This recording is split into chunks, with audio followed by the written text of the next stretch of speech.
అందరికీ నమస్తే. సీఎం రేవంత్ రెడ్డి గారికి ఎవరు చెప్తున్నారో తెలియదు కానీ జూబ్లీ హిల్స్ పోలింగ్ దగ్గర పడే కొద్దీ బరెస్ట్ అవుతున్నాడు. ఆయనంతలకు ఆయననే ఇంక మనం ఓడిపోతున్నామేమో అన్న ఒక భ్రమ లేకపోతే ఒక ఆలోచన కలిగిస్తున్నాడు పార్టీ క్యాడర్కు, లేకపోతే అక్కడ ఉండే ఓటర్లకు.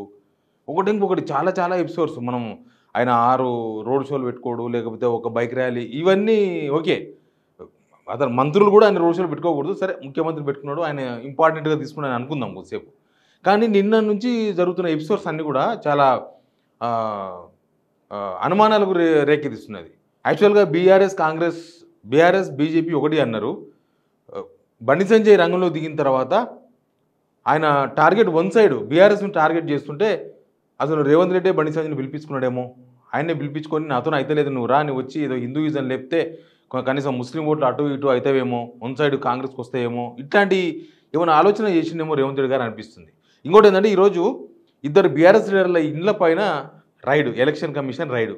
అసలు అధికార పార్టీ వాళ్ళ మీద కదా రైడ్ చేయాల్సింది, వాళ్ళ దగ్గర కదా పైసలు ఉంటాయి, వాళ్ళ మీద రైడ్స్ చేసిండ్రు. ఇదంతా చూస్తుంటే ఒక 3-4 సంకేతాలు అయితే జూబ్లీ హిల్స్ ప్రజలకు పోతున్నాయి. అది అధికార పార్టీకి తీవ్ర నష్టం. ముఖ్యంగా ఒకటి, కాంగ్రెస్కు ఇండైరెక్ట్గా బీజేపీలో ఉన్న వాళ్ళు సహకరిస్తున్నారు, ఇద్దరు కలిసి బీఆర్ఎస్ను టార్గెట్ చేసినది ఒకటి. రెండోది ఏంటంటే వాళ్ళ ఫ్యామిలీని కూడా దీనికి దింపిర్రు.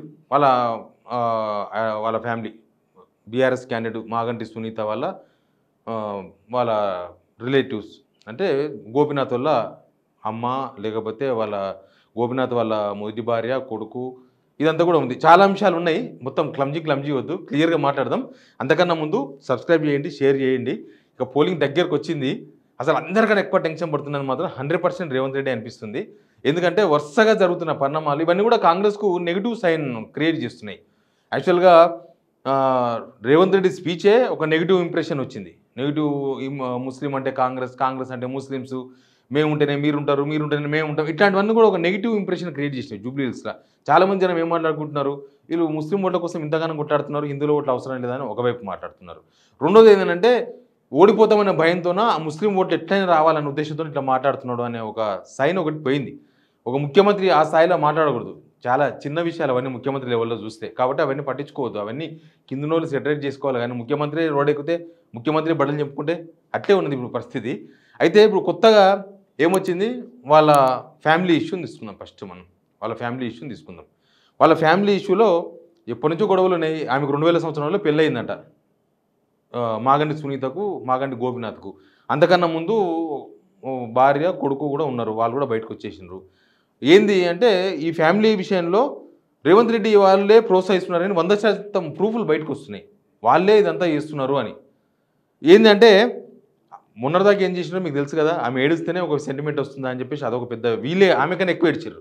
మాగంటి సునీత ఏదో ఒక 3 నిమిషాలు 2 నిమిషాలు ఏడిస్తే వీళ్ళు గంటలు ఏడ్చారు. ఆమె ఏడుస్తుంది, మాకు ఎక్కడ ఎఫెక్ట్ అవుతుందో, మేము ఎక్కడ ఓడిపోతామో అన్న భయాన్ని వాళ్ళే ప్రదర్శించేసినారు, జనాల ముందు, సమాజం ముందు ప్రదర్శించేసినారు. అది కూడా నెగిటివ్ అయింది. ఇక ఇప్పుడు వాళ్ళ భార్య, మొదటి కొడుకు వాళ్ళందరూ వచ్చిండ్రు.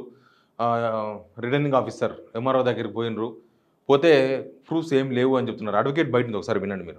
అందులో కూడా అబ్బాయి పేరు కోసరాజు తారక్, నాట్ మాగంటి తారక్. మీరు అదే పెళ్లి అయిన దగ్గర నుంచి పిల్లలు పుట్టి ఇప్పటి వరకు పిల్లలు కానీ, సునీత గారు కానీ, సునీత గారి 3 పిల్లలకి అందరికీ కూడా మాగంటి ఇంటి పేరే ఉంది. వాళ్ళ దగ్గర ప్రతి ఒక్క డాక్యుమెంట్ కూడా ఉంది. థ్యాంక్ యూ సో మచ్ అంటున్నారు. కనీసం ఆ ఫస్ట్ సన్ మాగంటి గోపినాథ్కు ఫస్ట్ సన్ను కనీసం ఆయన ఇంటి పేరు కూడా మాగంటి కాదు అని చెప్తున్నారు అడ్వకేట్ గారు. లోపల వాళ్ళు ప్రూఫ్స్ సబ్మిట్ చేయమంటే కూడా నో ప్రూఫ్స్. ఏంటంటే చనిపోగానే ఫ్యామిలీ సర్టిఫికేట్ తీసుకున్నారు. మేము మాగంటి సునీత తీసుకున్నది family certificate. 25 years almost 2000 year అంటే ఈ 25 yearsలో వాళ్ళు ఎప్పుడు రాలేదంట. వాళ్ళ మదర్ కూడా అబద్ధాలు మాట్లాడుతుందేమో అన్న ఇంప్రెషన్ బయటకు వచ్చింది. ఎందుకంటే ఆమె పెళ్ళి ఆమెనే చేసింది, ఫొటోస్ అని బయటకు వచ్చినాయి, మీకు స్క్రీన్ మీద కనిపిస్తే చూడండి. తర్వాత చావు దగ్గర ఆమెనే ఉన్నది, చావు దగ్గర కూడా ఉన్నది ఆమె, వాళ్ళ మదర్ ఉన్నది, ఆయన ఫైనల్ రైట్స్లో కూడా ఉన్నది, అంతిమ సంస్కారాల్లో కూడా ఉన్నది ఆమె. కానీ ఇప్పుడు నేను లేను అంటుంది. ప్లస్ ఆమె దగ్గర ఉన్న ఫోటోలు, ఇతను గుర్తుపట్టండి, ఫస్ట్ ఇక్కడ చూడండి మీరు, ఈ ఫోటోలు బయటకు వచ్చినాయి. ఇతను మీ వెంబడి ఉన్నాడు, ఈమె మాగంటి గోపినాథ్ వాళ్ళ మదర్. మరి ఈమెకి ఏం అవసరం వచ్చిందో ఇప్పుడు. ఒకవేళ వీళ్ళకి నిజంగానే ఆ బాధ, లేకపోతే నిజంగానే అవన్నీ ఉండింటే 6 months అయింది ఆయన చనిపోయి. ఫ్యామిలీ సర్టిఫికేట్ తీసుకొని 5 months అయింది ఆమె. అప్పుడే బయటికి రావాలి, అప్పుడే పంచాయతీ, ఆయన చనిపోయినప్పుడు ఆయన పంచాయతీ చేయాలి, లేకపోతే వాళ్ళ ఫ్యామిలీలోనే ఒక పంచాయతీ చేసుకోవాలి. అవన్నీ వదిలేసి ఇప్పుడు ఇంకో ఇతను గుర్తుపడితే ఇతను ఏడున్నాడంటే ఈడ ఉన్నాడు. ఈయనకు రైట్ హ్యాండ్ అంట, ఈయనకు రైట్ హ్యాండ్ ఇంకో ఇక్కడ కూడా కనిపిస్తున్నాడు. ఈయన నకరకల్లంట, కన్నబోయిన సైదులు యాదవ్ అంట. అంటే వీళ్ళే ఇదంతా తెర మీద తీసుకొచ్చినారు, వీళ్ళ ఇంట్లో గొడవ ఇదంతా క్రియేషన్ చేస్తున్నారు రేవంత్ రెడ్డి అని బీఆర్ఎస్ వాళ్ళు ఇదంతా ప్రచారం స్టార్ట్ చేసిండ్రు. మేడం కూడా వీళ్ళ మదర్ కూడా వేరే ఇష్యూస్ ఏం మాట్లాడతలేదు, దాన్ని లేనిపోని పోర్ట్రేట్ చేసి మాగంటి గోపినాథ్ మరణం వెనుక కేటీఆర్ ఉన్నాడు అనే దాన్ని పోర్ట్రేట్ చేసిండ్రు సోషల్ మీడియా, వాళ్ళ కాంగ్రెస్కి అనుబంధంగా ఉండే సోషల్ మీడియానో ఎవరో. మాగంటి గోపినాథ్ సీఎం క్యాండిడేట్ కాదు, కేటీఆర్కు కాంపిటీటర్ కాదు. ఆయన కేటీఆర్ ఎక్కడో ఫారెన్లో ఉండే నాకు తెలిసి, ఆయన చనిపోయినప్పుడు లాస్ట్ డే వచ్చిండు.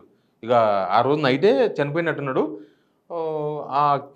మార్నింగ్ వచ్చిండు కేటీఆర్, హాస్పిటల్లో ఉన్నాడు అప్పుడు రిడ్బడి. అప్పటికే ఆయన ఒక 15 days నుంచి అంతకుముందే హరీష్ రావు పోయి పరామర్శించుండు, చాలామంది బీఆర్ఎస్ లీడర్లు పోయి పరామర్శించారు, వాళ్ళ చుట్టాలు పోయారు, అందరూ పోయారు. కానీ మరి మేడంకి ఏం అవసరం వచ్చిందో ఇప్పుడు ఎలక్షన్స్ టైంలో వచ్చి ఏదో డిబేట్ చేద్దామని ప్రయత్నం చేసింది. కానీ ఈమె కూడా ఏమంటారు అంటే, నాకు చెప్పొచ్చు కదా, ఆమెకు టికెట్ ఇచ్చినప్పుడు నాకు చెప్పలేదు ఎందుకు అనేది ఒక బాధ వ్యక్తం చేసింది. ఇంటి పెద్ద మనిషిని నేను, మరి నాకు చెప్పొచ్చు కదా ఒక మాట, ఆమెకు టికెట్ ఇస్తున్నామని. సరే, ఆమెను ఎవరో వెనక నుంచి డ్రైవ్ చేసింది అనేది కొంచెం అర్థమైంది. ఈయన ఫోటో కూడా బయటకు రావడంతో ఆ విషయం బయటకు వచ్చేసింది. ఇక ఇది ఇట్లా అయిపోయింది. అంటే ఓడిపోతున్నాం అనే సంకేతం ఇది. ఇక అన్నీ అయిపోయినాయి. గవర్నమెంట్ మేము చేస్తున్నాం, యాక్చువల్గా మేము 2 సంవత్సరాలు ఇది చేసినాము, ఇంకా 3 సంవత్సరాలు ఇది చేస్తామని జనాలకు నమ్మకం కలిగించలేక ఇట్లాంటి డీవియేషన్ తీసుకొస్తాం. కానీ ఇది ఉప ఎన్నిక, అది రాష్ట్ర వ్యాప్తి ఎన్నిక కాదు. రేవంత్ రెడ్డిని కాంగ్రెస్ అసెంబ్లీ ఎలక్షన్స్ ముందు నమ్మేసిన జనం అయిపోయింది. మళ్ళీ నమ్మకం కోల్పోయారు వీళ్ళు. ఇంకా మళ్ళీ వీళ్ళు ఇట్లాంటివి వేయడంతోన అది డివియేట్ అయిందని చెప్పడానికి అవకాశం లేకుండా పోయింది. ఇంకొక విషయం ఏంటంటే, ఒకసారి ఇది చూడండి.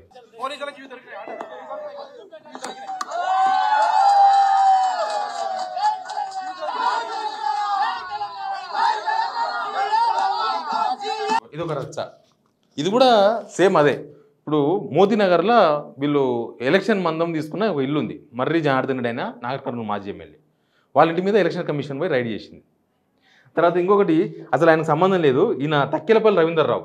ఎన్నికల పరిధిలో లేని ఇంట్లో పోలీసు పెద్ద ఎత్తున రైడ్ చేయడం, థ్రెటనింగ్ పెట్టడం, కార్యకర్తలను బెదిరిస్తున్నారు, నాయకులను బెదిరిస్తున్నారు, ఇళ్ల మీద దాడులు చేస్తున్నారు, అనుమతులు లేకుండా చేస్తున్నారు.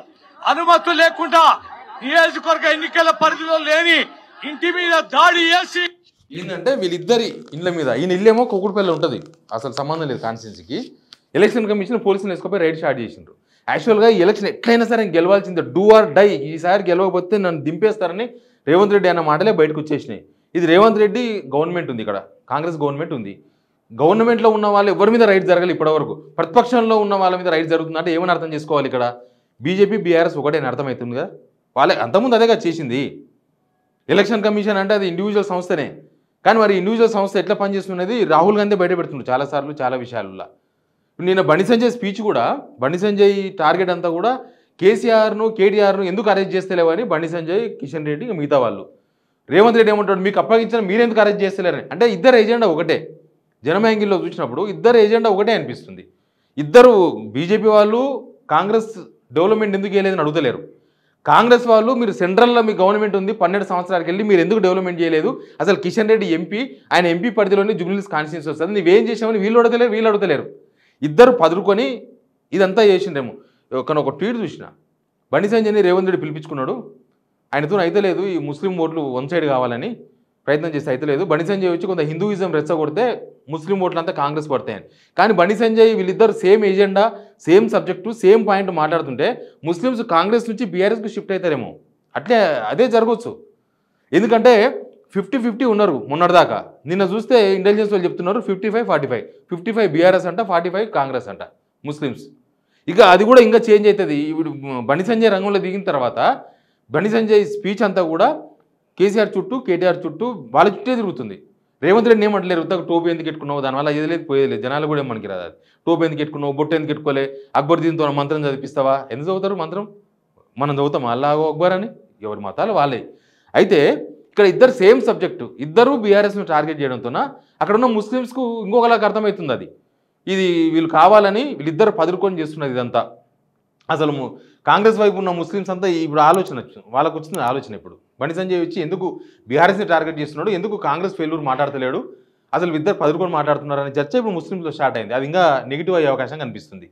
ఇట్లా ఈ పరిణామాలు అంతా చూస్తుంటే అసలు పుట్టేడు భయం ఉన్నట్టుంది. ఈ పుట్టేడు భయం ఉన్నా సరే కానీ లోపల దాపెట్టుకోవాలి, బయటికి ఎట్టకూడదు. ఎలక్షన్ ఇంకా అయిపోలే కదా, ఎలక్షన్ అయిపోయినాక ఏమన్నా వదిలేసుకోవచ్చు. కానీ రేవంత్ రెడ్డికి అందుకే ఎవరు ఆలోచిస్తున్నారో ఇది తప్పుడు ఆలోచనలు ఇవి. ఒక ఎలక్షన్ ఫేస్ చేసే మ్యాటర్ కాదు. రేవంత్ రెడ్డి సింగిల్గా ఎప్పుడు ఎలక్షన్ మెయింటైన్ చేయలేదు. ఆయన గెలవడం వరకు ఓకే, కానీ ఆయన ఒక మనిషిని గెలిపించిన దాఖలాలు లేవు. ఇప్పుడు ఇది కూడా కనీసం నవీన్ యాదవ్ కన్నా 4 ఓట్లు పడతాయి అని కాంగ్రెస్ వాళ్ళంతా అనుకుంటుంటే ఇప్పుడు ఆయన ఓడిపోతే 100% రేవంత్ రెడ్డి కారణమవుతాడు. రేవంత్ రెడ్డి స్పీచ్, రేవంత్ రెడ్డి ప్లాను, రేవంత్ రెడ్డి వ్యూహం అంతా ఎట్లాంటి ఎఫెక్ట్ చూపిస్తుందో కానీ నెగిటివ్ సిమ్టమ్స్ ఎక్కువ పంపిస్తున్నది మాత్రం చర్చ నడుస్తుంది. అందుకే బీఆర్ఎస్ వాళ్ళు చాలా కూల్గా రేవంత్ రెడ్డి ఉంటే చాలు మాకు మేము గెలిచిపోతామని వాళ్ళు చాలా ధీమాగా మాట్లాడుకుంటున్నారు. ఒక్క రేవంత్ రెడ్డి ఉంటే చాలంట వాళ్ళకి. Revanth Reddy BRS brand ambassador అన్న కాడికి వచ్చింది కథ. Please subscribe signal TV.